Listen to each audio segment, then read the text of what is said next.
Here on the Lacey Range, got Andy Lundberg with us, John Brewer filming. But right here we have a G43 made by Waller with a Zf4 original scope and a reproduction mount. In front of us we have the MC1, which is the M1C with the Marine Corps scope on it, made by Springfield Armory. No, the scope. Oh, the scope Stith-Kollmorgan. Yeah, Stith-Kollmorgan. What we done was a little comparison between the two guns today, shooting at 100 yards and shooting some steel a little further out. But basically, you got two fine shooting guns. On the 10-round group, the G43 won that part of the match. Shooting the smallest group size though, for what we did 5 rounds, with me shooting the M1C. Brought in the smallest group at, what did we measure as? Just a little over an inch. Just a little bit over an MOA. Yeah. Fine shooting gun. Andy, you got anything you want to say on them? Or? I think what makes the M1C special is when you change it to the Marine Corps configuration with that Griffin Howe mount and that Stith-Kollmorgan scope, which then brings it up to a 4-powered sniper weapon versus the 2.5. With the M81, M82, or M84 scopes. Gives you just a little bit more accuracy, just because you can see a little bit closer those further distances, and probably give you just a little bit better accuracy in those longer ranges. I definitely say the M1C scope is field of view is definitely much larger than with the Zf4. The Zf4 though, I just got that in this week. It's a nice scope.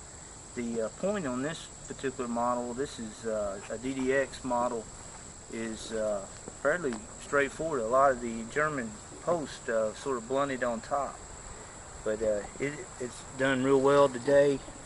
That's a reproduction mount from Gun Parts. A lot of people complain about them. Had to do just a little bit of smithing to get it to slide on the mount. A lot of people complained about the bolt hitting the scope mount. That has not been an issue with this one.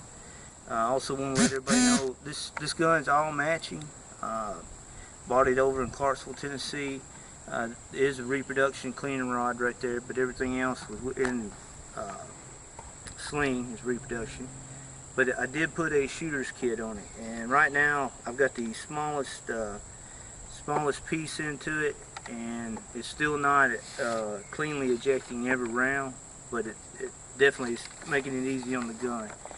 First shot it sling the brass 20 feet, so definitely working on that. The M1C does fantastic. Here's our two 10-shot groups. Tony Lacey on the right-hand side with the G43, me and my fantastic shooting skills with the M1C, and then to really find out which one was somewhat better, maybe we're going to go with Tony Lacey's 5-round group, him shooting the G43, and then Tony Lacey shooting again, since this is clearly what he does, and you can see the definite difference in both weapons. That M1C having holes on holes, very tight group.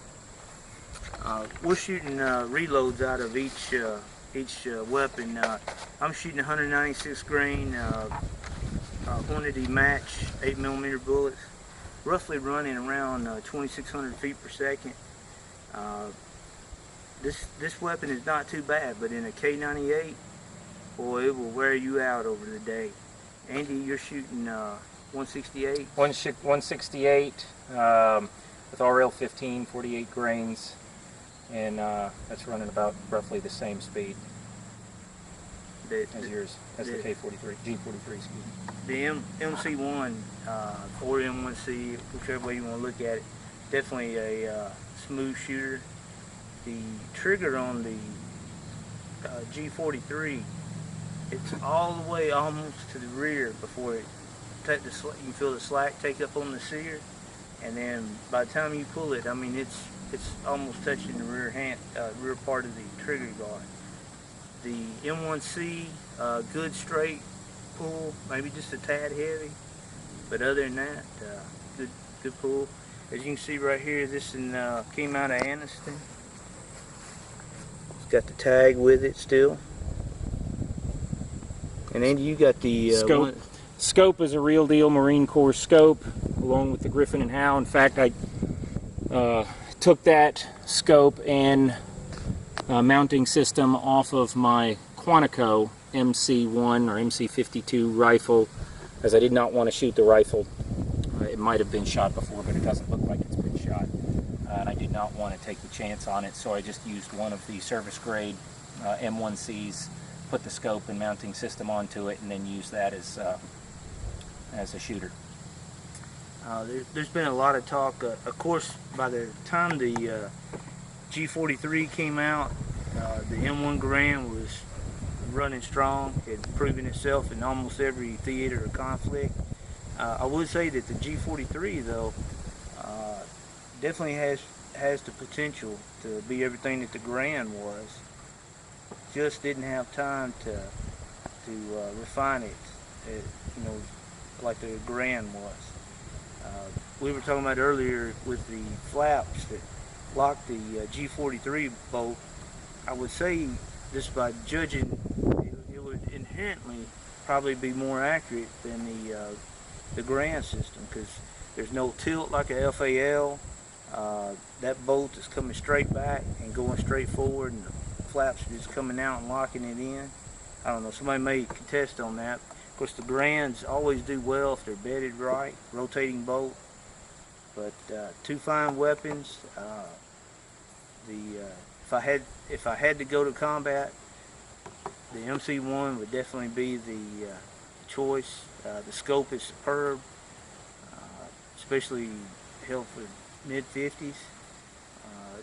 The German answer to the PU right there. Fine scope, small field of fire, but apparently cheap enough to entertain the idea on putting one on every rifle. And you got anything else? I don't think so. Covered it. Well, I think they'll cover our quick review. We showed you the targets, talked a little bit about each one. If you got any questions, post below.